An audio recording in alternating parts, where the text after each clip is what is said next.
Good morning, everyone. And as you see, today it is time to dig into what the Facebook Yeah. and Did Facebook take you down last week? Let's unpack that. exactly. And this is I'm Liberty White, And I am Adeola, digital marketing expert. and this is Breakfast and Combos when we come to you with the latest in digital marketing, entertainment, and media. And T, season two, episode one. Here we are. We here. We in here, and I gotta say the production quality is official right now. It was official to begin with, but the level up is real right now. The level up is real. That's it. And I see you've got the whole like so when we for those of you who are watching for the first time, first of all, thank you for joining us. And we're live on LinkedIn, so that's our primary platform, and then simulcasting to YouTube and to Facebook. And we started this show, if you're unfamiliar, during the pandemic. And this was our opportunity to just really bring some culture and awareness to what's happening in digital marketing and in marketing overall, because that's our specialties and our background, and really diving into the issues and speaking to them maybe off the beaten path. Like we're going to get into today, we're going to talk about Facebook. We're going to talk about email marketing because, when it went down, that caused a lot of heartbreaks for a lot of people. But before we get into that, T, how are you doing? How's your week? I feel like we communicate behind the scenes, but it's been so long since we've shared this space together. Indeed, it has been. I'm doing well. Thank you for asking.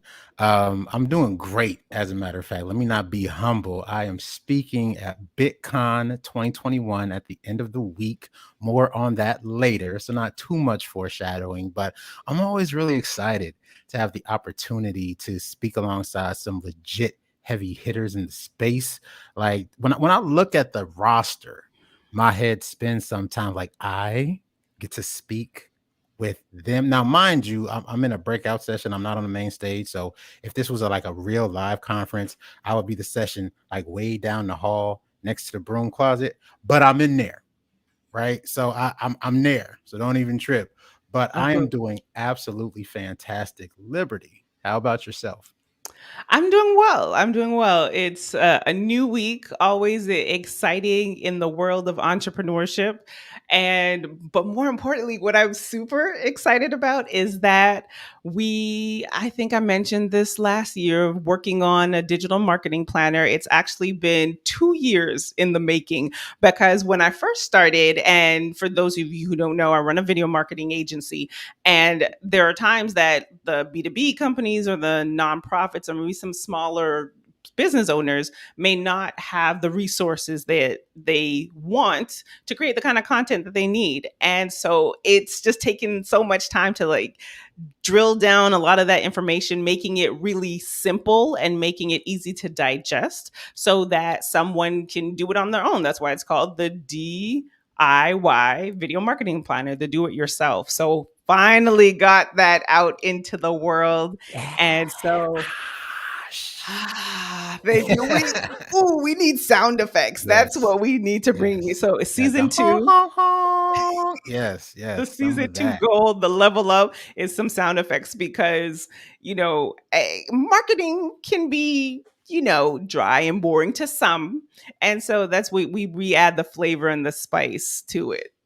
Yeah. It's never dry and boring, but it can get rote. You are correct. It can definitely get rote. It can get monotonous, especially a lot of the tasks are repetitive. So having a way to make sense of that in your head and get ahead of it will definitely keep you in the game because the minutia will get you if you let it. 100%. So true. So now T, and we were going back and forth in text message of like it's there's some days that you just remember where you were when it happened. Mhm. And the Facebook outage of 2021, is that what we're I think calling that's what it? we're calling it. But it was definitely a different sort of day. That is for sure. It was not run of the mill. So, for those who didn't know, last Monday, a week from yesterday, Facebook went down for about 6 hours. And it really was, I mean, 2020 and 2021 have really been level set years in general. But this one was really highlighting the importance of going back to basics. So, just to unpack what happened, according to Jane Wakefield of the BBC Technology, she says that on Monday, Facebook went down because of a border gateway protocol issue. So on the back end of websites, the way that they communicate with each other is called BGP, Border Gateway Protocol, and think of it as sort of a postal service for the internet, and it makes sure that things get where they're going. Where Okay. suddenly Facebook simply stopped supplying information for the Border Gateway Protocol. It just Okay. stopped doing it. And they said that was due to a faulty configuration change. And there's no evidence of users' data being compromised, but everything hit the skids. Like Right. literally everything hit the skids. So, how much did this actually cost? Well, it's estimated that this costs Mark Zuckerberg's personal wealth about $6 billion, or about 4 billion British pounds, for our friends over across the pond. Because I know you got a cousin over there. We need to catch back up with her, see how she's Right. doing. And it costs the company, from a revenue perspective, about $60 billion. Now, just to contextualize that, that's $60 billion. I'm sorry, million, $60 million in revenue. That's $60 million in revenue over that 6 hours is about 0.002% of Facebook's Q2 earnings. So didn't really Say hurt them. that. Sorry. Yeah. I need you to say that for me just one more hmm time. 60 million cost them 60 million for 6 hours. That is 0.002% of their Q2 earnings. That's big. hmm and their stock price dipped about 5%, Okay.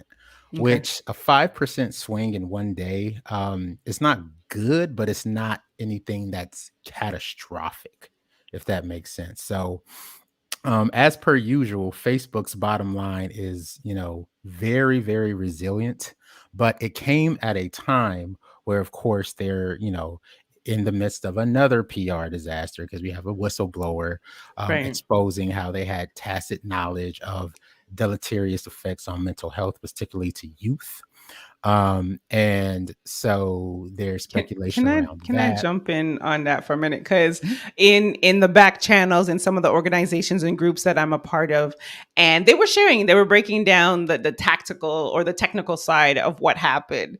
And I'm not normally a conspiracy theorist, but I gave a side eye to the situation. And I say this because we do come on and we share a lot of this information, but that doesn't mean that we're not human as well. In thinking Mhm. that, well, how did that happen? And I mean, they lost a lot of money, so it's not something you would want to do intentionally. However, but T, carry Yeah, on. the timing is definitely curious. It Yes, is conspicuously succinct. So, yes, but like, yeah, we're not gonna go too far down the conspiratorial rabbit hole. But bringing it all back, we've said, or at least I've said in my books and my publications for a long time, I've been in the camp that you don't build your house on rented land, meaning that you don't over leverage yourself on one platform or one right, channel, because what happens when that channel goes down?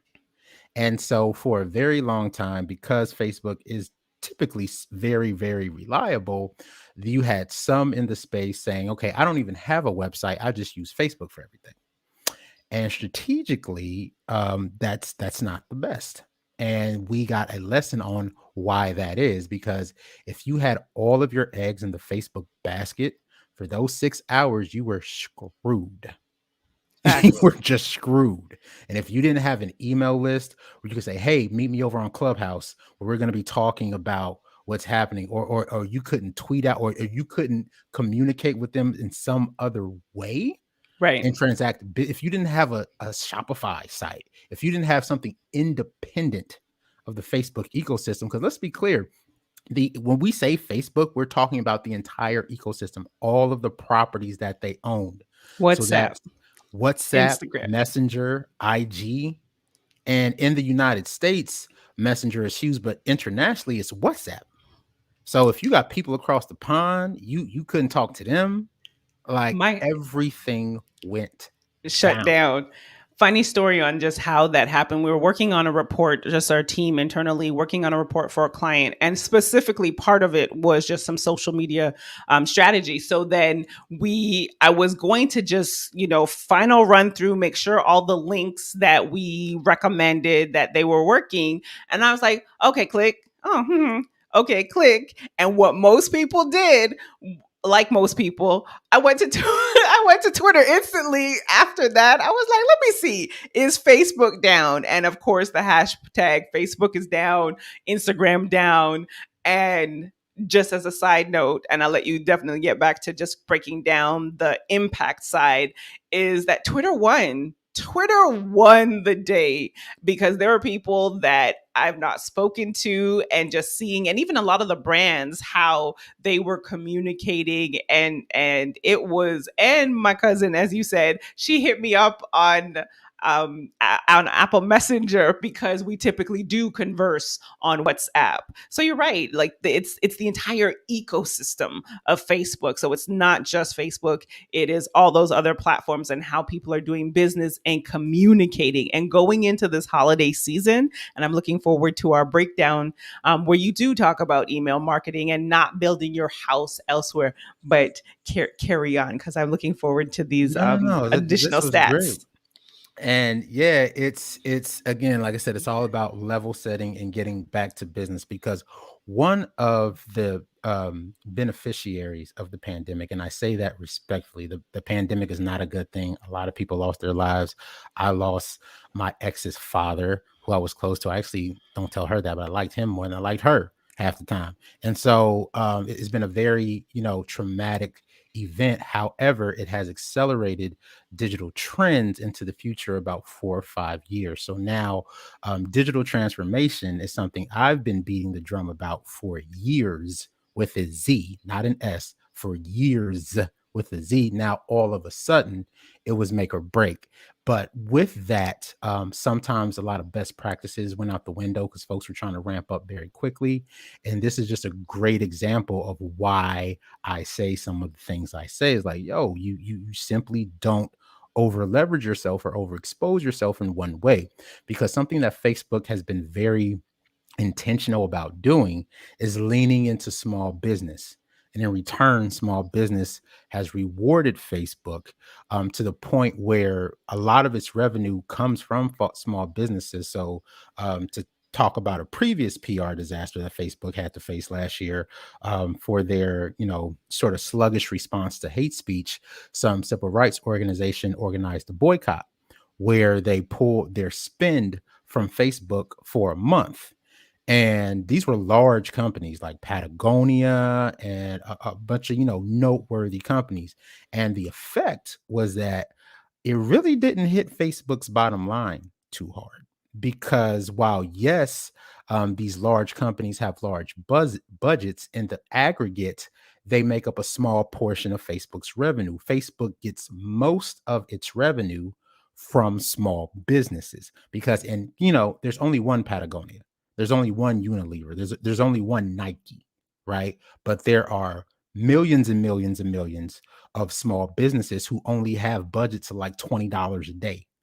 So in aggregate, those small businesses account for more than those large spenders, even though they have multi six figure budgets. But the flip side to that coin is that because Facebook is really the only place, Facebook and Google are really the only places where you can advertise with an effect for 20, $50 a day.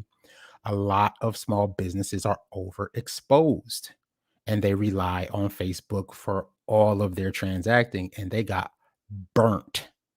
They got burnt last Monday. And so it's unfortunate, but sometimes, touching the stove for a little bit is instructive insofar as the stove really is hot. Okay. And so we really want to make sure that as we thrust ourselves into the digital economy, that you don't lose sight of the fundamentals, because the fundamentals really are fundamental.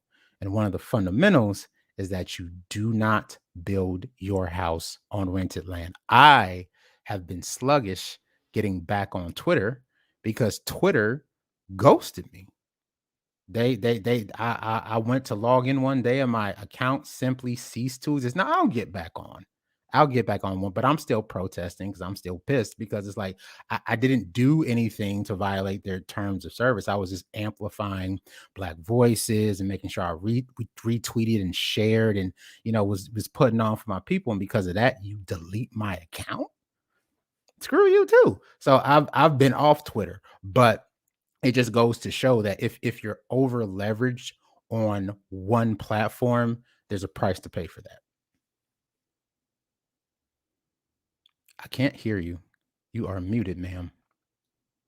Thank you, T, because I was over here clicking to try to find this poll actually that I did just when everything, or the day after, I would say, when everything went down, and see if that comes up here. So I'll just put that so everybody can see. But as you can see, it was just like asking the question, like, when Facebook went down, what did that mean for you? For, was it business as usual? Because some people aren't focused on, they're looking at versatile, they have a versatile plan, so they're not just relying on that one platform. So 55% of people said that, but then on the other 45%, they were like, yeah, you know what, I'm looking at doing some things a little bit differently here. So T, can you tell us, just going back into the implications of what happened? And I know you've got some graphics that you wanted to like really share. Yeah. So there was some Pew research from about midway through the year, which talked about 10 facts about Americans and Facebook. And it was very enlightening. And like I said, we're not going to go down the conspiracy rabbit hole too much, but something to highlight about this. So if you scroll down a little bit, it talks about, like, toward well, the first one says just how big Facebook is. So about 7 in 10 US adults use Facebook. And so, just for context, there are 330 million of us. And so 70% of 330 million folks, well, that's not adults, that's total population, but point being, there's a lot of folks who use Facebook, and with the exception of YouTube, because video content has a sort of special place, it is far and away the most used social platform. But scroll toward the bottom where we get to facts about 7 through 10, Seven right? through And we ten, can copy share, that. and we'll share this in the show notes the way we always do. But this just really highlights the disconnect between the reality of the digital ecosystem and the average person's outlook on it, right? So about 36% of US adults say that they regularly get news from Facebook, which is kind of scary because there's Right. there's Facebook has said that it's very First Amendment hands off. They don't, they've started to revise that position a little bit, but more or less they'll just let you put whatever you want to put on there, Right. right? And then now contrast that against the fact that more Americans distrust than trust Facebook as a source for political and election news. So Mm. that's interesting. So about 30% use it as a source of news, but then most people say that they distrust it. Okay. Now, these are the really interesting ones. If you scroll down to number 9, as of late 2018, 3/4 of Facebook users were not aware that the site lists their traits and interests for advertisers. Really? Well, you know Yes. what? I shouldn't say it like that, because we live this life. Mhm. And so we know these things, and we're part of that community because it's important to have that information. But carry on. Yeah. It's easy to forget the fact, like, because like you said, we live this life. We've been still. I'm almost 20 years in the game, and I cannot believe I am old enough to say that. Like some of my friends who had started their families shortly after high school graduation, next year is going to be our 20-year high school graduation. So now on Facebook talking about how they baby going off to college. I'm like, wait, Right. college? Right. Didn't they just Right. get here? What are you talking about? And now Just for Men's is starting to target me on YouTube and it's pissing me off. But I digress. So scroll down to the very bottom, number 10, and it Okay. says the fact that the company maintains a list of users' traits and interests makes many users uncomfortable. So, like, taking that as a whole, there's a gap between the reality of the digital landscape that we find ourselves in, where Facebook is a dominant player in the space, and how people actually think about their engagement with it. Right. And there was another link I shared, which is a good conversation starter. I'm not going to spend too much time on it, but it just talks about some ways of potentially fixing Facebook. And I do think that there's merit from a discussion standpoint, but I do find some of the points a bit pure insofar as they don't take into account how anti-growth that is. Because just to bring back a blast from the past, I really liked Google Plus and I was sad to see it go. And one of There the are a reasons, lot of people. Yeah, go ahead because I'm very Mhm. interested in why. Well, the reason I liked Google Plus, and which is also one of the reasons it's failed, is because on Google Plus you had to use your real name. Right. You could have several accounts, but they all had to be your real name. Okay. And so if you went on a racist or an anti-Semitic tirade, there were consequences for that. So it tended to be a bit more civil. But that was anti-growth because people like anonymity online. People like being able to, participate in mob think and whatever. And yes, we can Facts. go about the darker side of human psychology on it. We could actually bring in a psychologist if you want. But, people like that feature of Facebook if I can say whatever I want to say and feel like it's not going to follow me offline. Right. And when they took that away, people didn't like that. And people didn't use Google Plus like they use Facebook. And so Google Plus went the way of the dinosaur. So when we're talking about some of these things, we have to, without making excuses for bad behavior, we have to realize that it should come as a surprise to no one when rational business people make rational business decisions. And so it's incumbent upon us to figure out, if we're comfortable making that deal or not. And if not, what are the alternatives?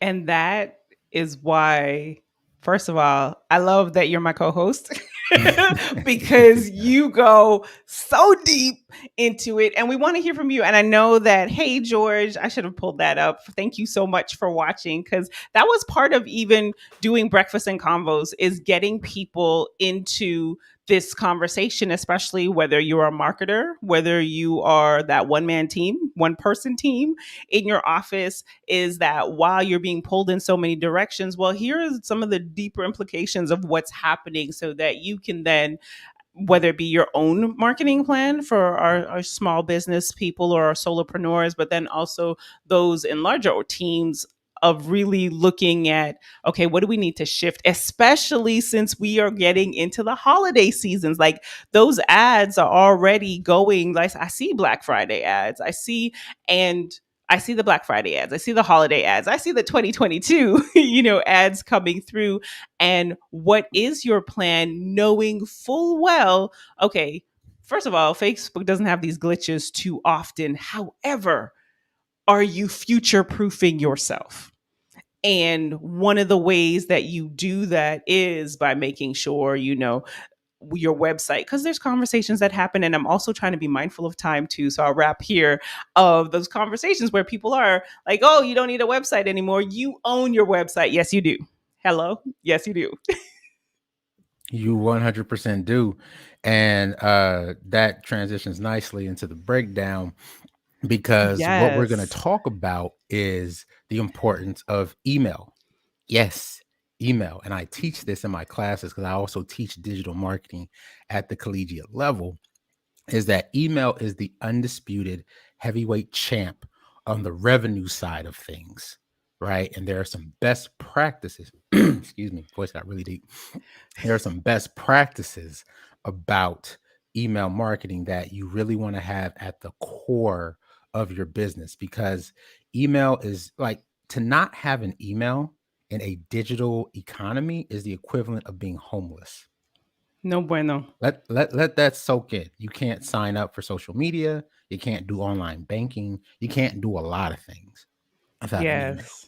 right? And so your objective is to get people on your email list. And to Yes. that point, we're giving away free tickets to VidCon. That's it. And That we before are, we but Yes, before that, the mhm, question that we had in the breakdown this week, and this is the part of the show, and let me bring it back. This is the part mhm. of the show where we break down something where we are giving you really practical steps on whatever it is that topic or the questions that come up. And feel free, if you're watching the replay, thank you. Go ahead and type replay, but then also let us know what questions you might have about media, marketing, or even technology, and there's a possibility that'll be on the breakdown. And this is the question that came up for this week: is how do I get started with email marketing? And because T, you are the email marketing guru, what is the first thing that people need to do when it comes to email marketing? Great question. Very apropos. So, the first thing you need to do is get an ESP, which stands for an email service provider. So, don't send emails from your own personal email, because one, that's against the existing what's called CAN spam legislation, which is the law that regulates commercial email.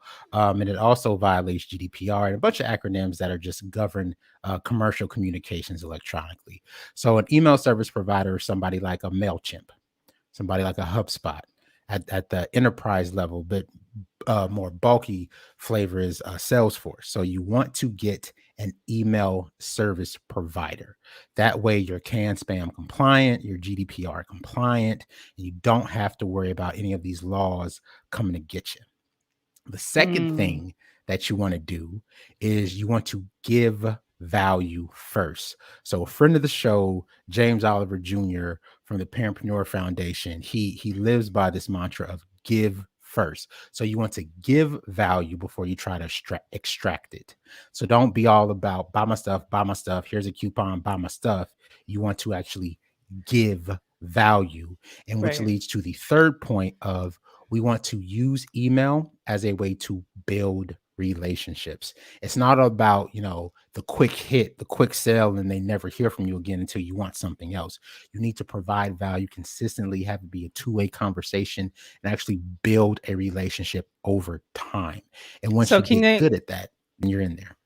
So, an example of the relationship piece, because what we just touched on was, with the GDP and the spamming, because what people might not realize is that if your email content that you're sending out, if you are not providing value, is that it comes across as spam. And then that just therein turns that audience into unsubscribing and triggering and flagging those email service providers. So, if you can give a quick tip to your story, a quick example of giving value, what that looks like. Giving value. So the best in class that I always go to is Moz.com, formerly SEO Moz. And they used to have, not used to, they have a segment called Whiteboard Fridays, where they would Yes. ask questions and they would give really, really good, juicy, meaty content.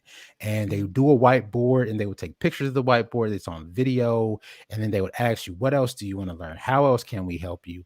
And it was all, putting Moz as a trusted authority in the Right. SEO space. So when you needed an SEO tool or you needed advice or whatever you needed, you went to Moz, because for years, with a Z, not an S, they formed that relationship with you and trained you that every Friday you can expect a video and it's going to be dope.